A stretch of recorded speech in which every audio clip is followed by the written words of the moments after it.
Cheers. Okay. The cameras are good. Really good. Yeah, I give it a thumbs up. Cheers. Well, we're going to tell you guys what we're going to do with this new luggage. We are going to take a trip. We did have to replace an old piece of luggage, but aside from that, we need extra luggage too. And we're going to go back to the States to give birth to, you were going to give birth, deliver, little Junior, which we aren't sure of the name exactly yet. So we're going to wait a couple months, and maybe when he comes out, I'll just hold him up and look him over and decide what name to give him at the time. We have a hard time deciding it because Brianna wants the letter started with letter B.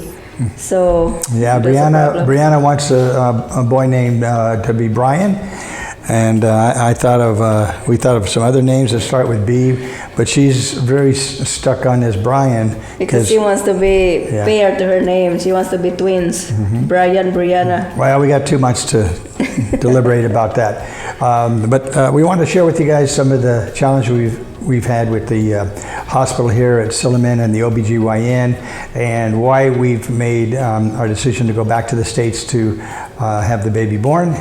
So do you want to start with that? Yeah, because right here in the hospital Silliman, they don't allow the father to attend the birth of your own baby.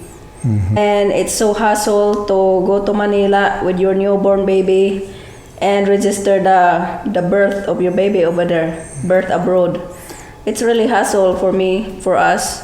Well, one of the biggest issues is the vaccination issue. You know, the hospital doesn't require it, but it's the immigration. If you're going to register the child born abroad and you want to give the child a passport and become U.S.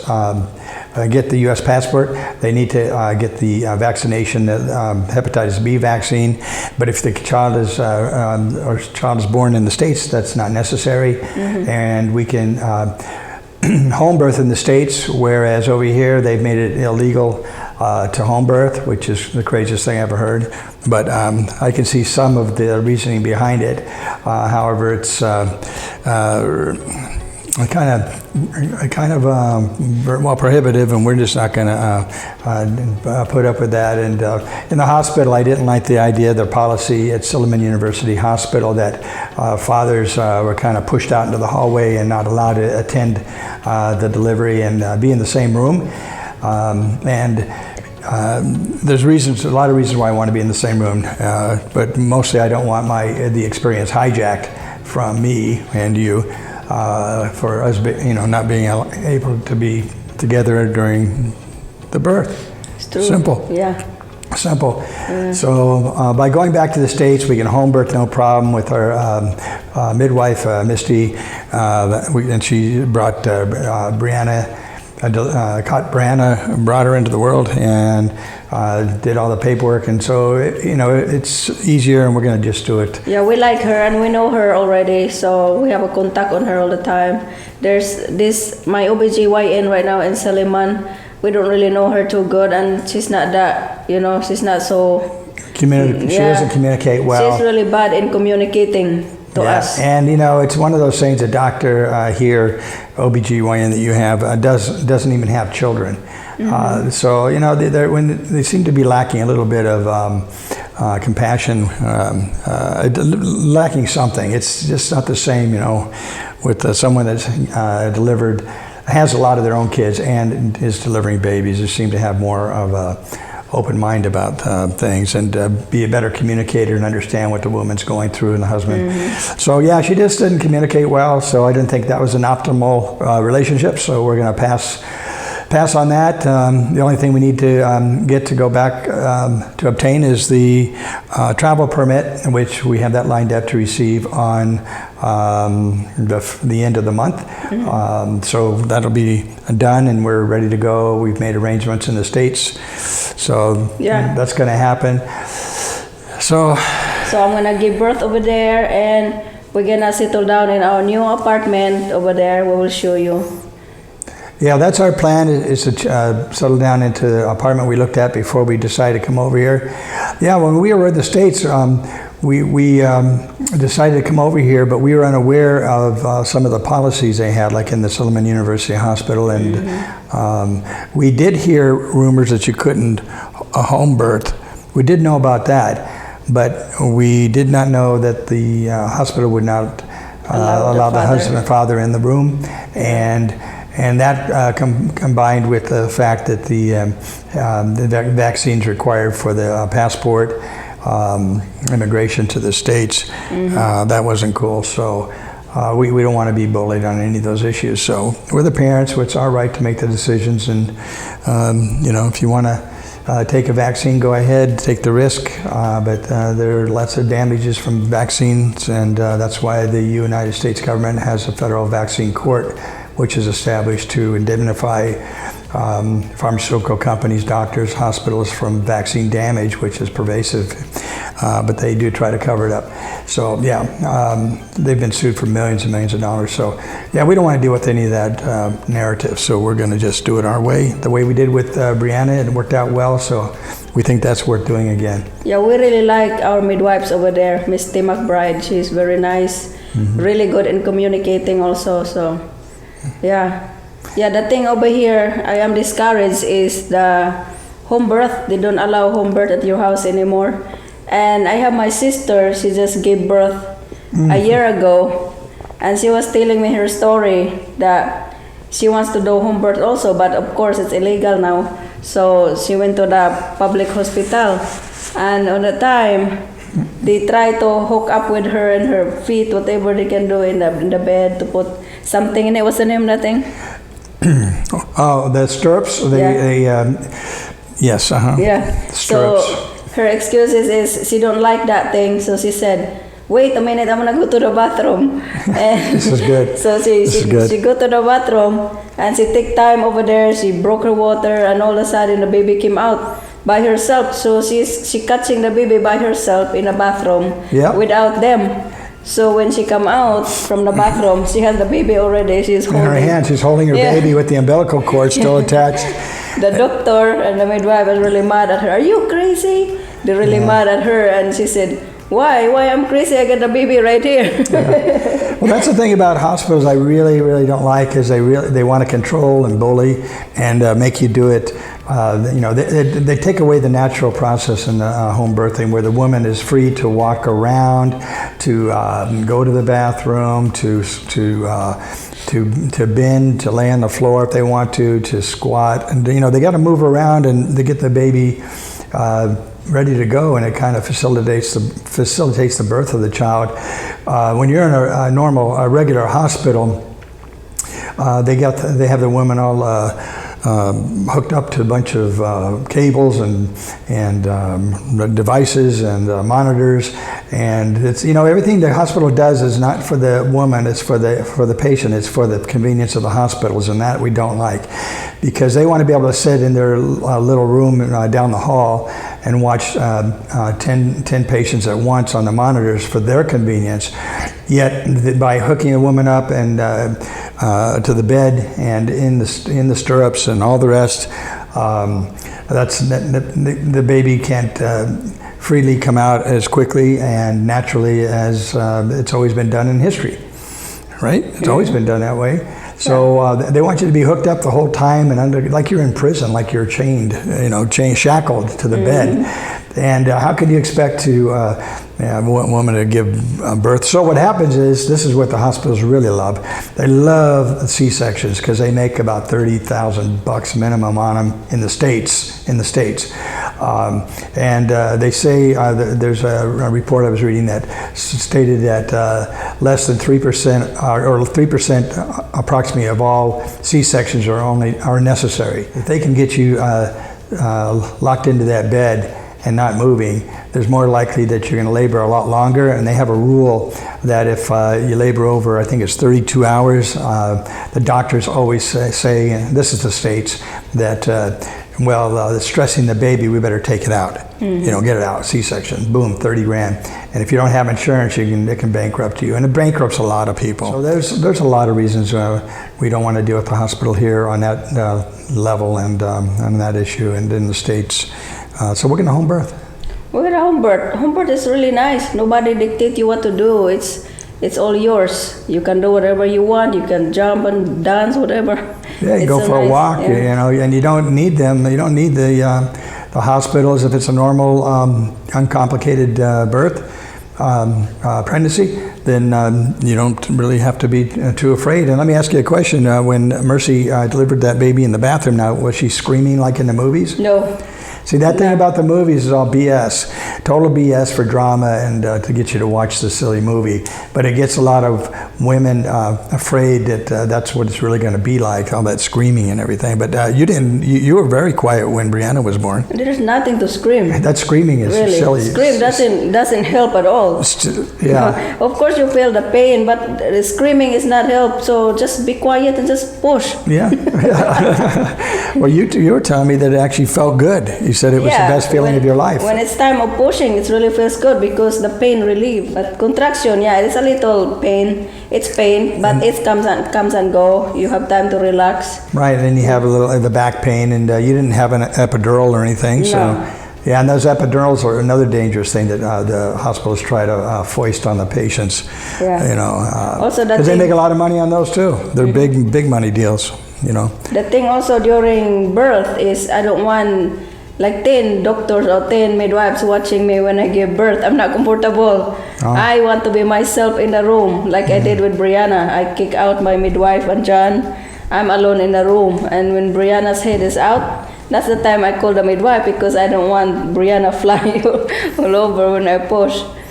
So, yeah. Well, how about that story of that couple in the UK where they the woman had a C-section and they swapped the baby at birth because she was drowsy and everything, and they actually swapped the baby, and it wasn't for months later that her intuition was telling her to do a DNA test, and this is the kind of screw-ups hospitals are very commonly guilty of. So yeah, they gave her baby to someone else, and someone else, she got someone else's baby. Mm-hmm. So yeah, a lot of debacles and fiascos happen in hospitals, and not to mention a lot of infections. So we just, my feeling is I like to steer clear of them, unless you want to go get some basic checkup or blood work. But yeah. Basically, I tried my best to avoid them. And I think you're better off too. We might put a link to that story if you guys want to read it about that couple. Yeah, it's in YouTube. It's a really good story. I watched that. Is that like 40 minutes story? Yeah, a very good story. And yeah, she started to kind of get confused because the color of the baby started to change when the baby turns 1 year old. Mm-hmm. That's the story. And she said, that's not our color. Like, they're looking the baby and the father. So they get the DNA test. It turns out that it's not their kid.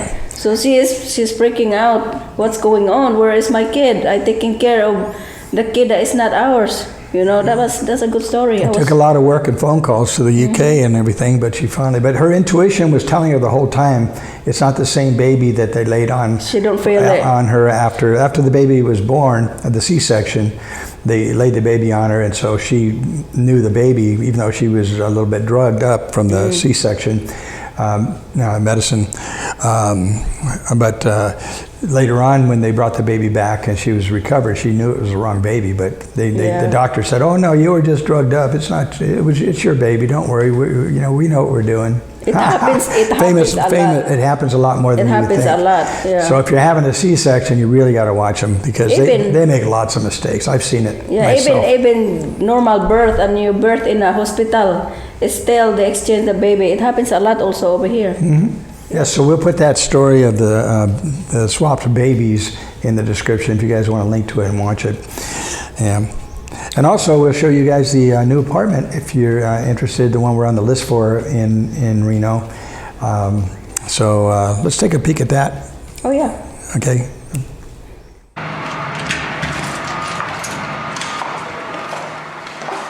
Hey everybody, we're here at the new Sierra Vista property.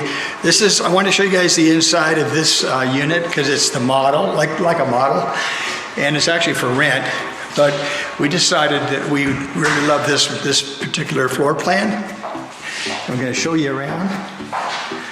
Very nice, very spacious.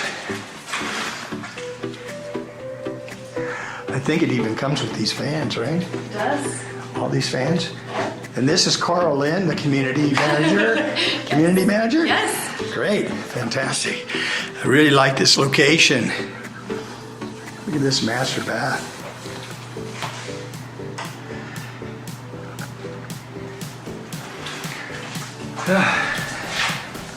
It's on the second floor.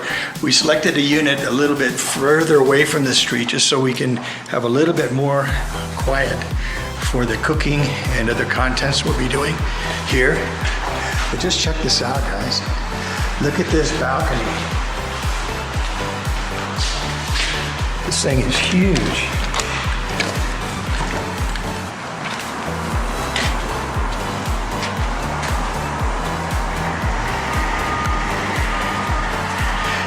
And it's got the high ceilings, 9-foot ceilings, central air conditioning, beautiful brand new appliances, and a huge kitchen. My God, look at this. A center island. This cabinet. Nice appliance, beautiful appliances. Unbelievable.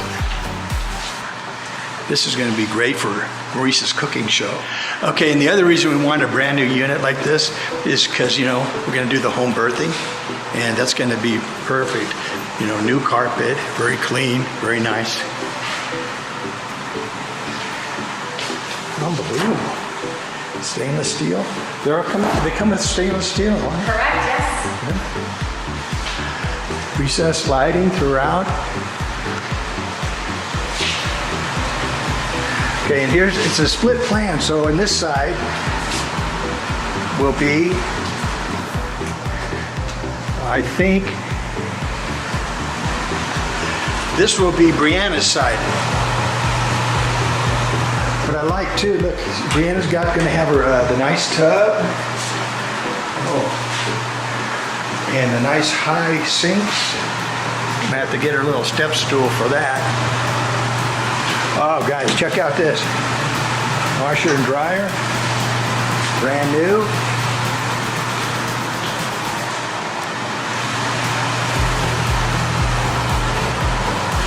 So what can you say about these floors? Are these like laminated? This is a vinyl laminate, but very easy to clean, you know, very light and nice. And what's this up here? This is for the big That's screen our TV? console, yeah, so we do supply you with the direct TV cable, so that'll already be hooked up here, ready for your mount system to go in, and cords through here, feed down through the middle. And we got a little gas fireplace. Yeah. Okay. This is for the books or CDs or whatever. DVD. Yeah, I mean, normally it's like a DVD player or, Right. you know, boxes, whatever works. Oh yeah, there's a hole to go up too.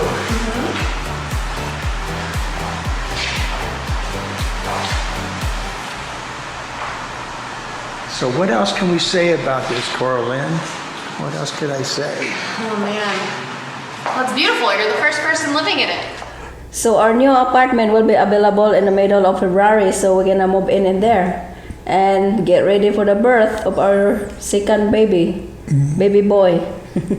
So if you're interested in what we're going to do with the rest of our stuff here at Marpa's Apartments, we're going to store some of it, well, the rest of it, which isn't very much. And I just have a couple boxes, and then we'll be back in the future. Yeah, Oh, yeah. We got to spend at least, I guess, about 4 or 5 months at least over there to the whole process, what we have to do. Because once the baby's born, we've got to go to the medical health department and get the copies of the birth certificate, then the passport, and then we got to go to Social Security and take care of that with her, and a few other things I can't think of right now. Yeah, it's really easy to get all of this over there in America than here. Over here, In Reno. yeah, over there in Reno, it's really easy to do it. Everything, register the baby's birth, Social Security, get the baby's passport, because it's just right there next to our new apartment. Over here, oh my God, you have to drag the baby to Manila, plus Brianna, backpack, whatever. It's really hard for us. We really think a lot about it, and we decided to just Go back over there and finish it and come back over here after. Yeah, just avoid the trip to Manila. Even though it's a much bigger trip to go to the States, there's the other reasons we mentioned that make it more appealing to do it in the States. So we're going to do that. And also we have things though taken care of there too. Yeah, so we'll be back here. yeah. What is that? This says, I love you too. I love you too. We should use a big fat marker next time. I love you too. Oh, that's good. She write it. Good job. Say goodbye now.